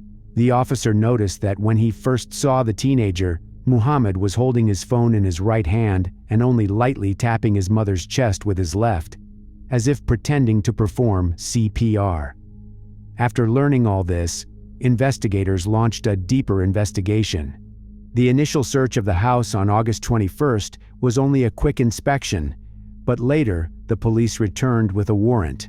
Inside the washing machine, they found several items, among them a brown bath mat. The machine displayed an error code, and through the glass door, investigators could see white residue floating in the water, likely remnants of the mat's backing. In the dryer, they found a pair of jeans and a t-shirt belonging to Muhammad. These items, along with the towel found near Nada's body and other materials collected around the house, were sent for forensic testing. Investigators suspected that one of these items might have been used in the murder, possibly soaked with a toxic chemical. The house contained many potential sources of poison. In the garage, there were containers of antifreeze, bleach, weed killer, and rat poison. All of them were seized for analysis. After reviewing the surveillance footage, detectives returned to the house and requested that all family members come in for formal interviews. Basil Al-Tantawi, the children's father, refused to be present. He left the investigators working at the house and went to pick up Aya, who was at school at the time. However, he allowed detectives to speak with Muhammad alone. So what time does she normally go to bed? Normally I'd say around 10, maybe, late 9:30. 9:30 or 10? Do you recall what time she went to bed last night? Around late 7, maybe early 8, I think. You know why she'd go to bed 3 hours earlier, or? No. Like I said, we didn't really talk much yesterday, so. Yes, you mean Sunday night? Sunday night going into Monday. Okay. How are you? Do you and your mom get along well? Yeah, I mean, we're pretty normal. We've been pretty normal for like a while. Like the only time I told you this morning, we kind of had issues, you could say, is at the beginning of like the divorce case, but that's about it. How long has that been going on? Nearly 2 years, a year and a half now. During the interrogation, Muhammad claimed he went to bed around 11:30 p.m. and woke up at about 6 in the morning. But at first, when he spoke to the officer who arrived at the scene, he said he woke up at 6:30 a.m. This inconsistency in his statements raised suspicion. According to him, he hadn't gotten up during the night and hadn't left his room until Aya woke him after finding their mother's body. During the interview, investigators started with simple questions. They asked Muhammad to describe how that morning began. Did you get up at all during the night? Were you walking around anywhere? Nothing. So you go to sleep at 11:30, you don't hear anything, don't see anything, don't come out of your room. Get up at 6:30, 6-ish. Yeah. And you go into the bathroom, you take a shower. Yeah. You're getting ready for school. Yeah. Okay, and then your sister, how should she knock on the door? She call you? What happened? I heard her scream in the makeup room, and then I ran to her, she ran to me, and just like, I'm on the phone, we have to do this, and then I'm like, okay, so I'm outside. When the conversation turned to details, the detectives told Muhammad that the security cameras in the house were working, though he claimed he hadn't known that. They said that on one of the recordings, someone else could be seen standing by the window next to his mother. The investigators gently suggested that it might have been an accident. Maybe he had been helping his mother clean, holding the ladder, and she just slipped. Now, we noticed that, there's a security system here. Do you know how that works? No, I wasn't even aware of that. We had more cameras in the back of the house. We want to get a resolution to this. I know you do too. Yeah. The actions happen all the time. Somebody could be helping somebody with something, holding a ladder or something like that, and something happens. That's why we need to know what happened. And that's why we're looking to you, because you're the oldest and we've watched the video. And we're trying to see what your input into this is as far as how your mother ended up falling out the window. I mean, is there any specific question you can ask me? Where should I go from? I want you to start at the beginning. Tell me what happened. Okay, so I woke up 6 o'clock, and then, my sister's awake already, she's also getting ready. And then I assumed my other sister was getting ready, so. Did your sister see what happened? Yeah, she's the one who found out, you could say. I'm sorry? She's the one who found out, like, the whole scene or whatever. Was she there when it happened? Or were you there when it happened? No, I don't know if I don't want to say anything about my sister, but I just know that she was awake before me. Somebody was there. Yeah. We know that. It's on video. I don't want to, like I said, I don't want to say anything about my sister, but I mean, if it comes down to it, then yeah, she was awake before me. The detectives listened, but were skeptical. From the footage, the shadow by the window clearly belonged to a man. Short hair, a male build. It matched Muhammad's appearance. He changed his story several times. The detectives kept gently pushing him for clarity. At first, he said he hadn't been in the room when it happened, but later he admitted that, yes, he was helping her. According to him, she was cleaning the window and asked him to bring the spray bottle. He handed it to her while she stood on the stepladder, removing the screen. We just need to know. It's my mom's wife, man. Muhammad, I understand that. I understand that wholeheartedly. We just need to know why, so we don't look into this further, okay? What happened? Muhammad, it's all right.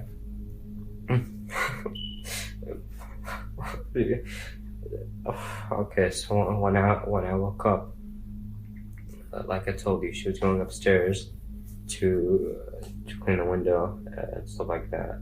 I didn't really overlook it. I was going downstairs to drink water first, so I thought she was going to do her makeup, and then I went back upstairs, and then she was cleaning the window, and then she's like, "Bring me, something to clean the window with."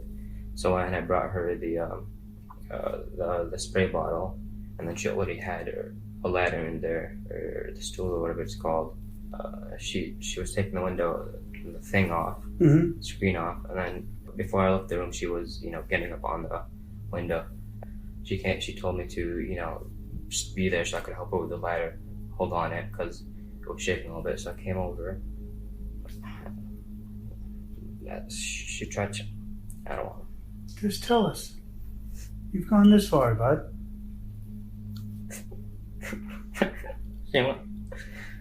She went on the ladder.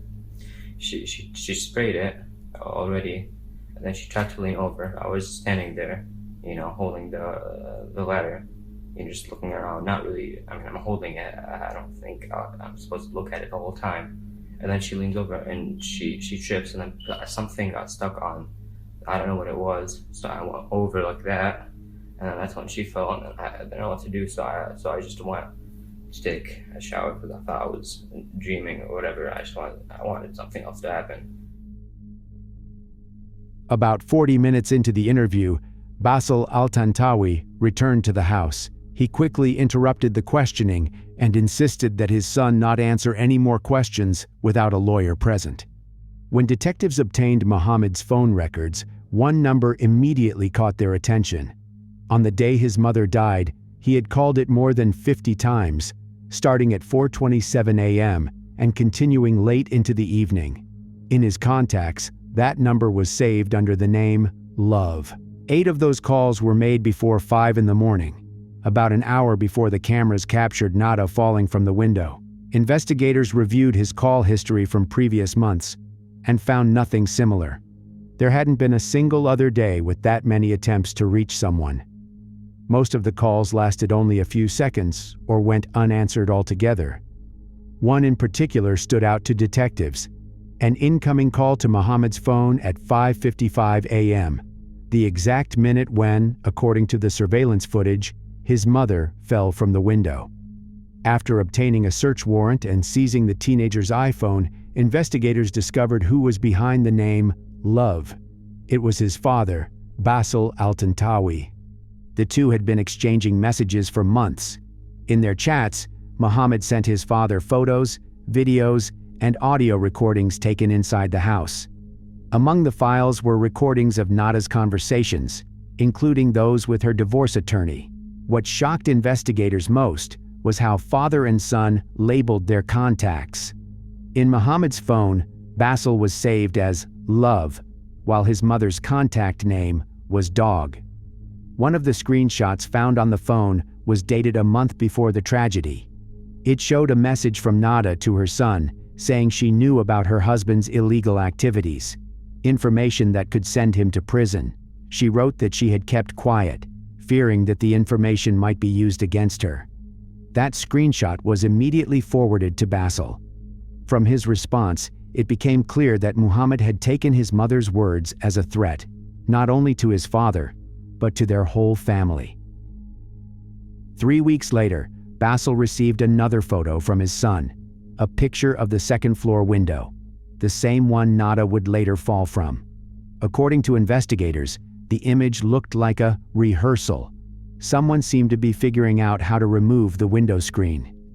The investigation also revealed that at 8:10 a.m., after Nada's death, someone tried to erase data from the family computer. At that time, paramedics and investigators were still working at the scene, while Muhammad was apparently looking for a way to delete traces of his activity. A few days later, the 16-year-old was arrested and charged with murdering his own mother. Police said there was not enough evidence to charge Basil al-Tantawi. The charges against 16-year-old Muhammad al-Tantawi appeared convincing. Those who knew the family well said the boy was a lot like his father, strict, religious, and deeply traditional. His sisters had easily embraced American life. They helped their mother, went shopping with her, and enjoyed sports. But Muhammad, according to acquaintances, believed that his mother had changed and grown too distant from the family. He disapproved of her job as a personal trainer, her growing independence, and especially her decision to divorce his father. Witnesses claimed that the teenager was troubled not only by his parents' separation, but also by the idea that their home would fall out of the Syrian and Islamic community they had been part of for years. By the time of the tragedy, the relationship between mother and son had become strained. Aya later told police that about a week before Nada's death, there had been a heated argument between them. At one point, Muhammad said, "She'll get what she deserves." Investigators believed that Muhammad killed his mother by suffocating her with a cloth soaked in a toxic substance.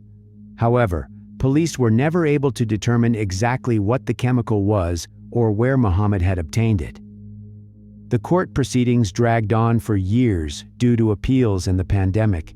Prosecutors believed that the attack took place in the bathroom of the guest bedroom. They argued that Muhammad killed his mother to stop her from testifying against his father at an upcoming divorce hearing. They also showed the jury security footage that appeared to capture Muhammad stopping CPR, even though he kept counting out loud with the dispatcher. The prosecutors also presented the footage showing the shadow in the window. Aya took the stand to testify about the tense relationship between Muhammad and their mother.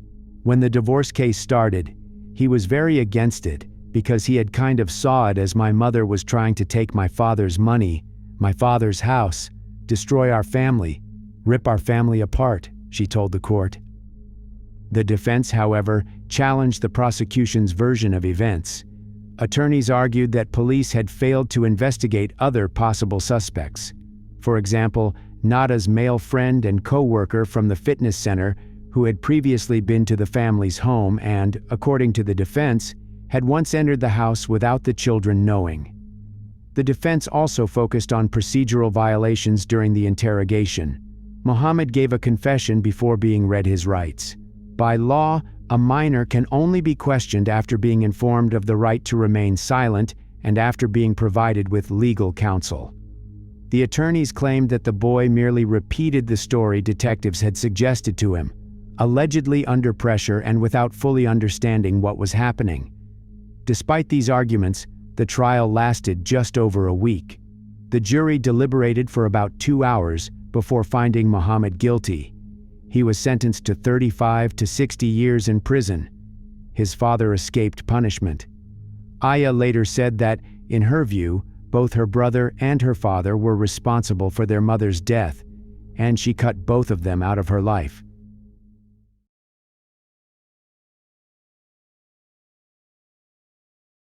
On October 11, 2015, 18-year-old Zoe Hastings was getting ready for an evening youth meeting at her church. That Sunday, she planned to arrive early to help with preparations. Around 4:40 p.m., she left home in her white Honda Odyssey. After that, there's nothing. No more texts, no more calls. She never arrived at church. Her phone stopped answering. When the evening service ended and Zoe still hadn't shown up, her parents began calling friends. No one had seen her. By 9 p.m., they contacted police to report her missing.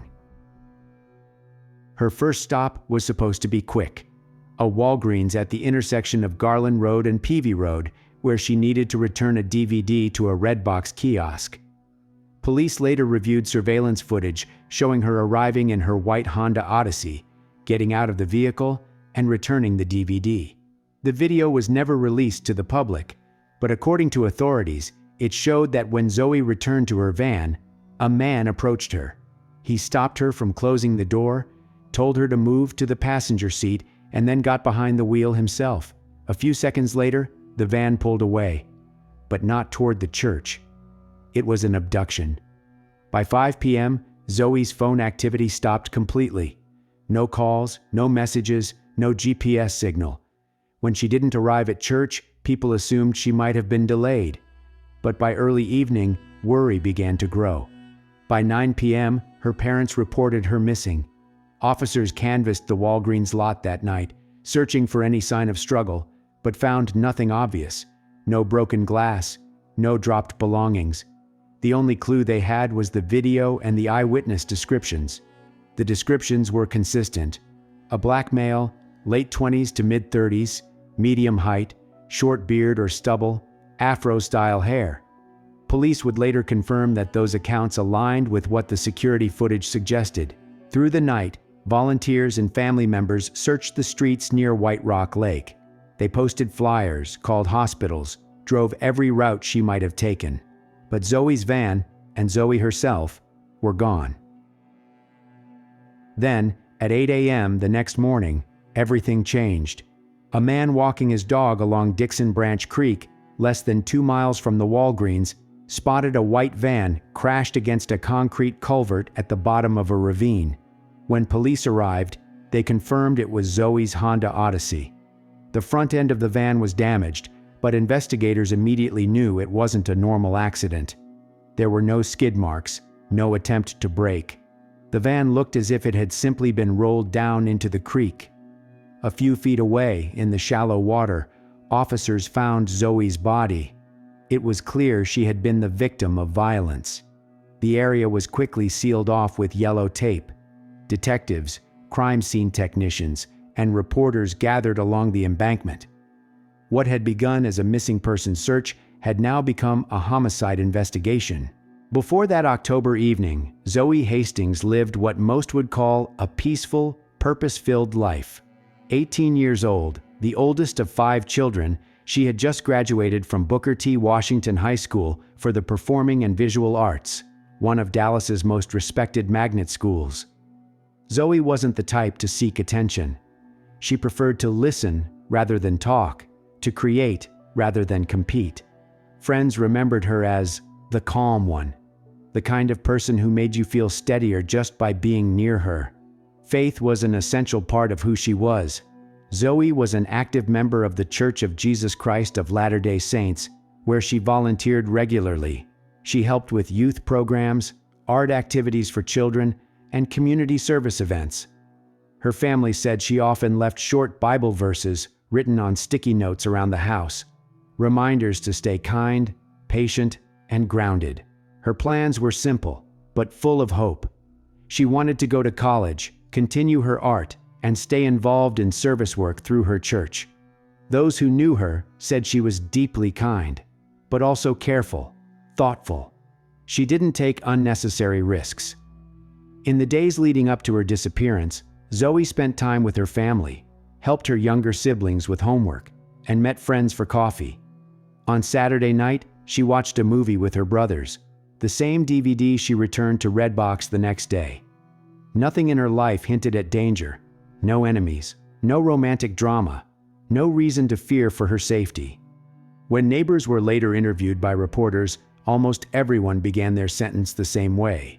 She was just good, always smiling, always helping. It's that purity, that sense of peace, that made what happened next so impossible to understand. When officers arrived at the scene on the morning of October 12, 2015, they quickly realized this was no ordinary accident.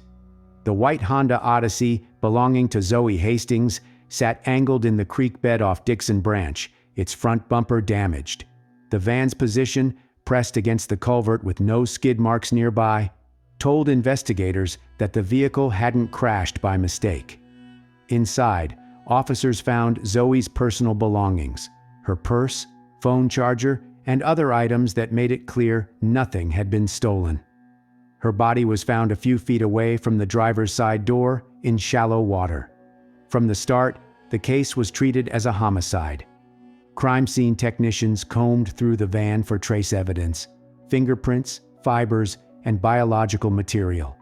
What they found would become the investigation's first major lead.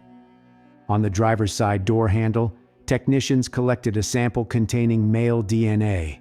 The sample was strong enough to run through the National CODIS database, a system that matches DNA profiles from known offenders. The sample was shipped to the state lab for testing. Meanwhile, detectives began reconstructing Zoe's final hours. The Walgreens surveillance footage gave them a timeline. 4:42 p.m., Zoe returning her DVD. The man approaching her. The van leaving the parking lot. From there, they canvassed surrounding businesses and homes, collecting every available security recording from that afternoon. A few witnesses came forward. One said he saw a man talking to a young woman near a white van outside Walgreens that evening. Another described the same man asking him for a ride. The suspect's description was consistent. A black male, medium height, large Afro-style hair, and dark clothing. In a press briefing later that day, a Dallas police spokesperson confirmed that the death was being investigated as a homicide and that detectives were working around the clock to identify the man seen near Zoe. They also emphasized that there was no sign of robbery and no evidence that Zoe knew her attacker. As the city learned of her death, the community's reaction was immediate. Church members organized prayer vigils, friends flooded social media with photos of Zoe, and strangers left flowers outside the Walgreens. Reporters described the crime as random, shocking, and cruel. People wanted answers, and the police were determined to find them. 10 days later, those answers would begin to emerge. The DNA sample from the van's door handle came back from the lab. It was a match to a man already in the system. A man named Antonio Lamar Cochran, age 34. Cochran had a criminal history. He'd been arrested several times: burglary, assault, theft, but nothing that had kept him in prison long term. His record included at least one prior accusation involving a woman, though that case had been dropped for lack of evidence. When detectives ran his address, they found he lived in South Dallas, not far from where Zoe's van was discovered. Samples taken from the van's driver's side door handle and from a folding knife found near the creek both matched Cochran's DNA profile. Investigators also collected evidence from Zoe's body. Tests showed traces of male DNA, and prosecutors later alleged that Zoe had been sexually assaulted before her death. However, forensic experts stated that the results of these studies were inconclusive. There was no physical trauma proving rape beyond doubt, and the genetic material yielded only a partial YSTR profile, which could not confirm how or when the contact occurred. Even without that certainty, the combination of DNA evidence, cell records, and surveillance footage gave detectives enough to charge him. On October 22, 2015, officers surrounded Cochran's apartment and arrested him without incident. He said he didn't know Zoe Hastings, didn't drive a van, and had never been near Walgreens that day. But the DNA didn't lie, and when investigators searched his home, They found clothing that matched what witnesses had described: dark pants, a jacket, and shoes that appeared recently cleaned. At a press conference later that day, Dallas Police Major Max Giron announced the arrest. "We believe this was a random act of violence."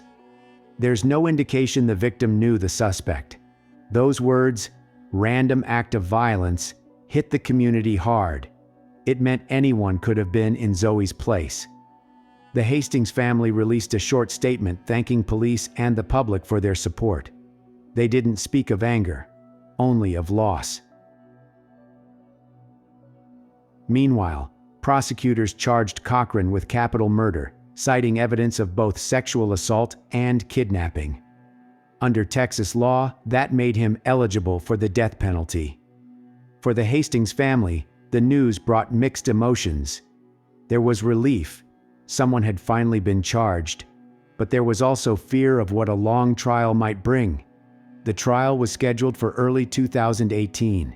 Almost 3 years after Zoe Hastings was killed, the case against Antonio Lamar Cochran finally went to trial in Dallas County. It was February 2018. For Zoe's family, the wait had been long. Years of hearings, delays, and quiet frustration. At the defense table, Cochran kept his head down as the charge was read: capital murder. Prosecutors said he had kidnapped and killed Zoe Hastings, and that she may have been sexually assaulted before her death. Jurors heard from detectives, DNA experts, and witnesses. 2 DNA samples, one from the van's driver's side door handle, another from a knife found near the creek, both matched Cochran. A third, partial YSTR DNA profile from a sexual assault kit was also introduced. Experts said it could belong to Cochran, but wasn't conclusive proof of sexual assault.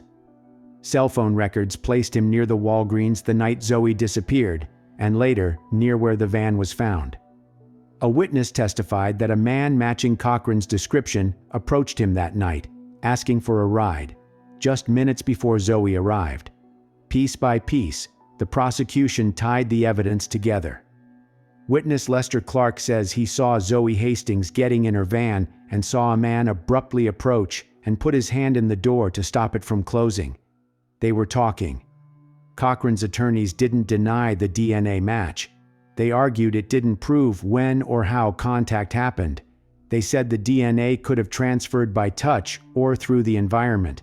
They reminded the jury there were no direct witnesses to the killing, and the sexual assault evidence wasn't solid. They also focused on his mental capacity. A psychologist testified that Cochran's IQ was in the 70s, on the edge of mild intellectual disability. The defense said that meant he couldn't fully plan or understand what he was doing. This meant that he could not face the death penalty because he was intellectually disabled. The state pushed back. He turned off his phone. He changed his routine. He ran, the prosecutor said. That's not confusion. That's control. Through all of it, Zoe's parents sat together quietly. When the surveillance footage played, her mother looked away. Her father stayed still, hands folded. Near the end of the trial, the DNA analyst confirmed that all testing had been verified by independent labs. There was no question the DNA from the van and the knife belonged to Cochran. But the expert also said the YSTR result couldn't prove a sexual assault had occurred. That uncertainty became the center of the case. When closing arguments ended, the jury had to decide: did the state prove that Zoe's death happened during another crime, kidnapping or sexual assault, which would make it capital murder? Or was it murder, without those additional elements? The answer would decide how long Antonio Cochran would spend behind bars, and whether he would ever have a chance at freedom again. The jury deliberated for 4 days. When they returned, the room went quiet. The clerk read the verdict. "We, the jury, find the defendant, Antonio Lamar Cochran, guilty of murder in the death of Zoe Hastings." The decision meant the jury had declined to convict on capital murder, the higher charge that would have carried an automatic life sentence without parole. Under Texas law, a conviction for murder carries a sentence of life in prison with the possibility of parole after 30 years. plus a $10,000 fine. That's the sentence the jury imposed. When the judge read it aloud, Cochran showed no emotion. The judge said, "You took the life of a young woman who was helping someone. You will spend the rest of your life knowing that truth." The verdict brought mixed feelings. Zoe's parents had hoped for a capital murder conviction, for a verdict that would mean no chance of parole. Detectives and prosecutors said later they respected the jury's verdict, even if it wasn't what they had sought. For the Hastings family, justice came with limits, but at least it came.